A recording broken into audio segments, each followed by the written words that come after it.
राधे राधे दोस्तों, कैसे हो आप सब। आज की कहानी है सबक। बहू ये कहाँ जाने की तैयारी कर रही हो। मनोरमा जी ने अपनी बहू अक्षरा से कहा। अक्षरा, मम्मी जी बताया तो था सिम्मी का रोका है तो मायके जाना है, उसी की तैयारी कर रही हूँ। मैं कमला दीदी को सब अच्छे से समझा दिया है और अगर आपको कुछ अलग से कहना हो तो आप कह देना। मनोरमा जी, ये क्या बहू, तुम तो हर वक्त अपने मायके जाने के ही फिराक में रहती हो। अभी बहन के रोके पर जाना है, फिर शादी में इतना ही था तो शादी ही क्यों की, फिर रहती अपने मायके में। हमें भी कोई ऐसी मिल जाती जिसे हमारी ज्यादा परवाह होती। अक्षरा, ये कैसी बातें कर रही हैं आप मम्मी जी। मुझे भी आप लोगों की परवाह है, पर इसका मतलब ये तो नहीं ना कि मैं अपना मायका जहाँ मैं जन्म लिया पली बड़ी उसे ही भूल जाऊं। सगी बहन का रोका है तो मेरा जाना तो बनता ही है ना। भला शादी के बाद मायके से रिश्ता क्यों तोड़ना। मनोरमा जी, देख बहू, हम औरतों के जीवन का ये सबसे बड़ा सच है। शादी के बंधन में उसके पति के साथ जो अटूट बंधन बंध जाता है, उसके बाद सारे रिश्ते उसके आगे कमजोर पड़ जाते हैं। पति से उसका वजूद उसका घर बन जाता है। मायका तो बस एक होटल बनकर रह जाता है जहां घूमने 2-4 दिन के लिए गए, खाया पिया, वक्त गुजारा और निकल गए। भला होटल के साथ मोह क्यों रखना। अक्षरा, होटल? मम्मी जी, कितनी आसानी से कह दिया आपने ये बात। होटल बना दिया हमारे बचपन की सारी यादों को। ये आपकी सोच होगी पर मेरी नहीं। मेरे लिए तो ये घर जितना महत्वपूर्ण है उतना मेरा मायका भी। और मैं कल अपनी बहन के रोके पर जा रही हूँ। मनोरमा जी, सोच ले, अगर कल गई तो फिर शादी पर जाना नहीं हो पाएगा। और अगर तू सोच रही है कि विक्रम तेरी साइड लेगा तो तू भूल जा, उसने आज तक कभी मेरी बात नहीं टाली। कहीं ऐसा ना हो मायके के बंधन को निभाने के चक्कर में पति के साथ बांधा गया अटूट बंधन टूटने के कगार पर आ जाए। तू क्या समझती है, बाकी बहुओं की तरह तू भी इस घर में अपना राज चलाएगी और मैं बेचारी बनकर तेरी जी हुजूरी करूंगी? कभी नहीं। इस घर में पहले भी मेरी चलती है, आगे भी मेरी ही चलेगी, समझी। अक्षरा अब कुछ नहीं कह पाती, बस उसके आंखों से आंसुओं की धारा बहती चली जा रही थी। उसके शादी को ज्यादा दिन नहीं बीते थे और उसके सास की तानाशाही की आदत उसे पहले दिन से खटकती थी। पर आज अपने सास के मुंह से ऐसी बात सुनकर तो उसके तो होश ही उड़ गए। वह समझ चुकी थी उसकी भावनाओं की मनोरमा जी को कोई कदर नहीं है, पर वह कर भी क्या सकती थी। तो उसने सोचा अपने पति विक्रम से इस बारे में बात करेगी। रात को जब विक्रम आया, अक्षरा ने उसे पूरी बात बताई तो इस पर विक्रम कहता है, हाँ मुझे सब पता है, माँ ने फोन पर मुझे सब बता दिया। अक्षरा, क्या मम्मी जी ने आपको बता दिया? अच्छा, फिर आप मम्मी जी को समझाते क्यों नहीं? आखिर वह मेरा मायका है, ऐसे कैसे मैं वहाँ ना जाऊँ? विक्रम, अक्षरा, तुम माँ को गलत समझ रही हो। माँ के कहने का मतलब वह नहीं है। उनका तो बस ये कहना है बात बात पर मायके मत जाओ, 1-2 साल में एक बार चली जाना, इससे उन्हें भी शांति रहेगी, तुम्हें भी। और जब तुम्हें रहना ही यहाँ है तो यहाँ के तौर तरीकों को सीखने पर ज़्यादा ध्यान दो ना। मुझे तो माँ की बातों में कुछ भी नाजायज नहीं लगा। अक्षरा विक्रम के मुंह से ये बात सुनकर दंग ही रह गई। एक बार भी इनके ऐसे विचार शादी से पहले पता चल जाता तो कभी यहाँ शादी नहीं करती। अक्षरा ने मन ही मन सोचा, पर अक्षरा भी इनको सबक सिखाएगी, ये सोचकर कुछ इरादा करती है। अगले दिन अक्षरा के पापा विनोद जी सुबह सुबह अक्षरा के यहाँ आते हैं। तब विक्रम ऑफिस जाने की तैयारी कर रहा था और मनोरमा जी बैठकर माला जप रही थी। उन्हें देखकर वह चौंक कर कहती है, अरे समधी जी, आप इतनी सुबह सुबह? आज तो सिमी का रोका भी है ना, फिर वह सब छोड़कर आप यहाँ? विनोद जी, हाँ आना ही पड़ा, क्योंकि आप लोगों ने कोई रास्ता ही कहाँ छोड़ा। अक्षरा को आने नहीं दिया तो मैं उसे लेने आ गया। अभी छोटी बहन के रोके पर बड़ी बहन ना हो, ऐसा भी हो सकता है भला? बुलाइए जरा मेरी लाडो को। लाडो कहाँ है? बाहर आ, देख मैं तुझे लेने आया हूँ। मनोरमा जी, समधी जी, वह मेरी तबीयत ठीक नहीं है ना, इसीलिए मना किया था उसे। आप पता नहीं क्या सोच बैठे।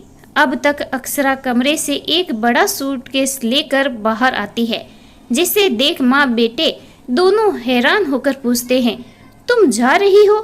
अक्सरा, हाँ, और सिर्फ रोके पर नहीं, हमेशा के लिए। अब इस घर में तभी आऊंगी जब मम्मी जी को आप वृद्धाश्रम भेजोगे, वरना तलाक के लिए तैयार रहिए। आधी प्रॉपर्टी तो ले ही लूंगी दहेज में, इतना कुछ मांगने के लिए। अब आप लोगों को पता चलेगा जब अटूट बंधन गले का बंधन बन जाए तो कैसा लगता है। चलिए पापा, इनको 2 दिन का समय देते हैं, फिर करेंगे फैसला। मनोरमा जी, जा जा, बड़ी आई। ये मेरा घर है, मैं क्यों जाऊंगी वृद्धाश्रम? सच कहते हैं सभी, सारी लड़कियां एक जैसी होती है। अक्सरा, मम्मी जी, वृद्धाश्रम तो आपको जाना ही पड़ेगा। जब जिन्होंने मुझे जन्म दिया मैं उनकी सेवा नहीं कर सकती, फिर आप तो मुझे मुफ्त में मिली है पति के साथ, आपको मैं क्यों झेलूं? और रही बात इस घर की, वह आपके बेटे के नाम है, तो उस हिसाब से आधा मेरा हुआ। आप कहाँ हैं इन सब में? और आप सुनिए जी, जो इन्हें नहीं भेजा वृद्धाश्रम तो फिर अपनी पूरी प्रॉपर्टी का बंटवारा करने के लिए तैयार हो जाएगा। मनोरमा जी, सब सच कहते हैं सभी, आजकल की लड़कियां बस घर तोड़ने आती है। जिस घर को इतने सालों से संभाला, उन्हें एक पल नहीं लगता अपने सास ससुर को वहां से निकाल फेंकने में। बस ये शादी इसीलिए तो करती है, पर मैं तेरे ये इरादे कभी पूरे नहीं होने दूंगी। बेटा, तू इसे तलाक दे दे, हमें नहीं चाहिए ऐसी लड़की। मनोरमा जी ने फिर विक्रम से कहा, विक्रम, और फिर तलाक देकर खुद कंगाल हो जाऊं। आपने सुना नहीं, इसने अभी अभी क्या कहा? माँ, आजकल औरतों के मामले में कानून बड़ी सख्ती हो गई है और उसी का फायदा इन जैसी औरतें उठाती है। माँ, आप लोग ये कोर्ट कचहरी ना जाकर आपस में मामला सुलझा ले तो बेहतर होगा। मुझे ये फालतू के कलेश नहीं चाहिए। मनोरमा जी अपनी परिस्थिति बिगड़ती देख कहती है, ठीक है बहू, तुझे जो करना है कर, बस ये सब केस कचेरी मत कर। मैं भूल गई थी कि आजकल की लड़कियां बहू बनकर नहीं, चंडी बनकर आती है। कर कर, तुझे जो करना है। अक्सरा, देखा पापा, आ गए ना सारे लाइन पर। मम्मी जी, कैसा लगा जब आपको अपने ही घर से रिश्ता तोड़ने को कहा? आप भी तो वही कर रही थी ना? मम्मी जी, कोई भी लड़की शादी करके कलेश करने नहीं आती, उसे वहाँ का माहौल वैसा बना देता है। कोई तो उसे माहौल में खुद को ढाल लेती है और कोई बस घुटती चली जाती है, और अंत में वह घुटन जब ज्वालामुखी की तरह फटती है तो कलेश होना स्वाभाविक है। विनोद जी, समधन जी, बेटियां की जब शादी होती है तो वह देखती है कितने अरमानों के साथ उसके माता पिता उसे विहा रहे हैं, ना जाने कितने कर्ज तक वह ले लेते हैं उस शादी को निपटाने के लिए। फिर वह उस शादी को क्यों तोड़ना चाहेगी भला? पर जब बार बार उसके वजूद और आत्मसम्मान को तोड़ा जाए तो वह भी मजबूर हो जाती है। औरतों के लिए इतनी सख्त कानून यूं ही नहीं बनाए गए हैं, क्योंकि आज भी औरतों के साथ ये सब हो रहा है। मैं ये नहीं कहता कि सभी औरतें सही में इसके लायक है, कुछ इस कानून का गलत इस्तेमाल भी कर रही है, पर हम उनमें से नहीं हैं। हम तो बस आपको सबक सिखाना चाहते थे, इसीलिए ये नाटक रचा। जो अभी भी आपको समझ ना आया हो तो बताइएगा, आगे हम देख लेंगे। अक्सरा, मम्मी जी, हम बहुएं ससुराल में पूरे साल रहकर चाहे कितनी भी सेवा कर ले, पर जब भी हम 2-4 दिनों के लिए मायके जाने की बात करें, हमारी सारी की हुई सेवाएं भुला दी जाती है और गिनवाए जाते हैं हमारी जिम्मेदारी। और अगर हम अपने लिए कुछ कह दें तो ये कहा जाता है हमें तो ससुराल बस कलेश करने ही आते हैं। क्यों भाई, हमारी जिम्मेदारी बस ससुराल वालों के लिए ही है जिनसे हम अभी अभी मिले हैं। उनका क्या, जिन्होंने हमें जन्म दिया, पाला पोसा और इस काबिल बनाया कि आप लोगों की सेवा कर सके? क्या उनके लिए कोई जिम्मेदारी नहीं बनती हमारी? एक तरफ तो आप चाहते हैं कि आपका बेटा बहू आपकी सेवा करे, और दूसरी तरफ जब एक बेटी अपने माता पिता की सेवा करने के बारे में सोचती है तो फिर आप लोगों के छाती पर सांप लौटने लगते हैं। एक पराई लड़की आप लोगों का अपने माता पिता की तरह सेवा कर सकती है, तब तो आप कहते हैं ये उसका धर्म है। पर कभी ये तो आप लोग अपने बेटे को नहीं सिखाते कि एक जमाई भी अपने सास ससुर की वैसे ही सेवा करे। ये उसका धर्म क्यों नहीं है? आज मैं भी चाहती तो बाकी औरतों की तरह चुपचाप रहकर इसे अपनी तकदीर मान लेती, पर ये अगर मैंने आज किया तो ये हम औरतों की तकदीर बन जाएगी। किसी को तो आवाज़ उठानी पड़ेगी ना। मनोरमा जी और विक्रम चुपचाप वहाँ खड़े अक्षरा की बातें सुनते हैं।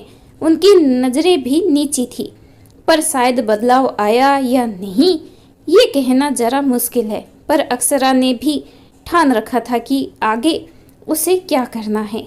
इस कहानी के बारे में आपकी क्या राय है, कमेंट करके ज़रूर बताइएगा।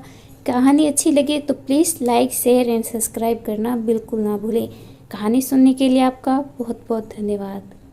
Thank you.